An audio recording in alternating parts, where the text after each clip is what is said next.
And then my uncle travels to the US 3 times every year. So whenever he's going to the US, I just ask him, can you please buy some watches for me? And I can sell here and make some money. Well, I didn't tell him I sold the gift anyway because he was going to be pissed off. So I would get money together, give it to him, he buys the watches and brings it down to me. I go into offices to sell to people I know can actually afford to buy these watches, because not everyone in Nigeria can actually afford to even put 3 square meal, food on their table. But people love watches. And then in the market, there are a lot of fake watches that you could go into, one, roadside shop to buy. But then it doesn't last for 3 months, 4 months, 5 months, it's down. So you need to buy an original one. So I started selling, and then what was the problem then? How do I expand this business? I knew I was making money. I was, marking up those watches by 50%. So if I buy for $50, for example, I sell for $100. I didn't have to pay for logistics because my uncle just does it for me for free. And I was like, okay, this seems to be a very, very good business, and I can actually make a living out of this. So I was talking to people. So I met this guy, Olumide Shita is his name, and he was like, oh yeah, I love to do business. He had the money, he had the connection, he had people who could invest in the business.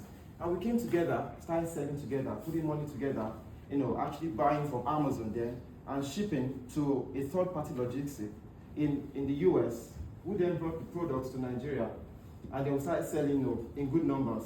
Then the internet, e-commerce shopping platform was just gaining, traction in Nigeria. The likes of Jumia, Konga was coming into action, and I felt like, if Amazon can actually do this in the United States and every part of the world, I can actually make this happen in Nigeria. But I wanted to stay focused, do just watches, because I wanted to be known for watches. Then we got the name Watch Locker.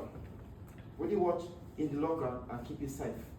Then we started building business. We went online. How do we build a website? Then we had the BlackBerry pin. Put it on Facebook. People could actually ping us and then respond to the pings. I had a BlackBerry, and my partner had a BlackBerry as well. So even if messages come 2 a.m. in the morning, we're replying to customers. If it comes 3 a.m. in the morning, we're replying to customers. We don't leave them hanging. So we do business like, whenever you need us, we are there for you. We built the business using we built the website actually using WordPress.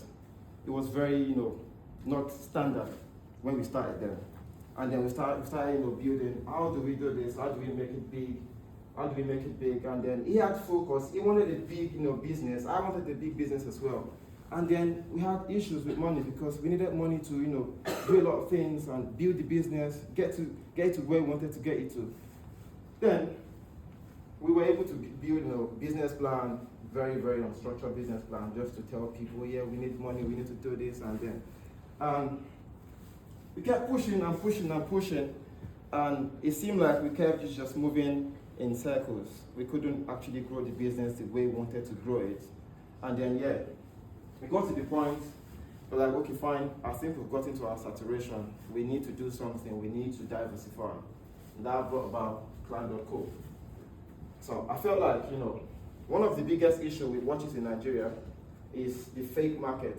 People can actually afford to buy 1,000 naira, 2,000 naira, probably like £1, £2 watches on the street.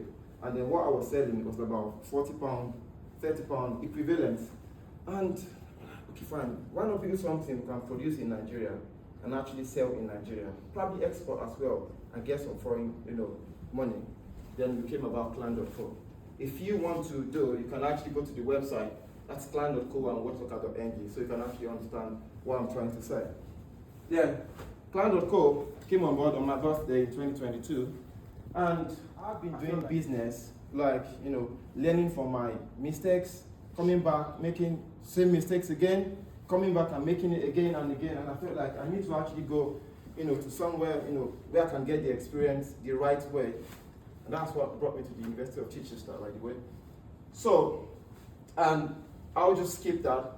This Princess Bel Afro-Caribbean Food, if you know Bognor very well, just opposite Bognor Morrison entrance, is a small little shop, which I met this lady last year, around June, July, and then we're talking about, she had a old building on 3 floors, she does hair salon for Afro-Caribbean people, and she was like, oh yeah, she's not making so much money from the hair, and then she feels like she wants to do something different, and I said, okay, fine, if you've got the space, you've got the money, you've got the registration. Why don't you just do, Afro-Caribbean food? Let's get people who actually make hair in your shop to buy food as well. We can actually have, two streams of income. Then we set up the shop in September.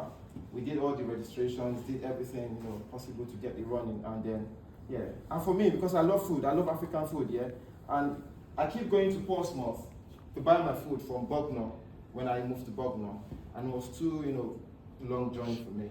And I said, okay, fine. If I set this up in Bognor, I'll be able to just walk into the shop, just stroll in, and buy the food, and get some food for myself. And that's how that came about. And so far, the business has been running well. It is not what I intend to do, but it's a starting point for the journey of the food business I actually want to run in the UK. In my module on entrepreneurship in action last year, I'm trying actually to get a platform where all these small little shops that sell African food can actually come together, and then we can process orders from there. So literally, I'm trying to get customers to sit at home, anywhere in the UK, go on their phone, get on the website, and get food delivered to them in the space of 1 to 3 hours. That was my dream. I'm actually going to do that, but this has actually given me the opportunity to actually test what is working and what is not working. So I would advise you, if you want to really do business, yeah, what you need to do, first of all, is to create value. If you're going for the money, you'll probably fail, because there are days you actually not make any money. You make loss. But then when you create the value and you create something you can actually stand for, this is what I want to do. That's what keeps you going every day and every day. If you think about it, what's the value I created with watchlocker.ng?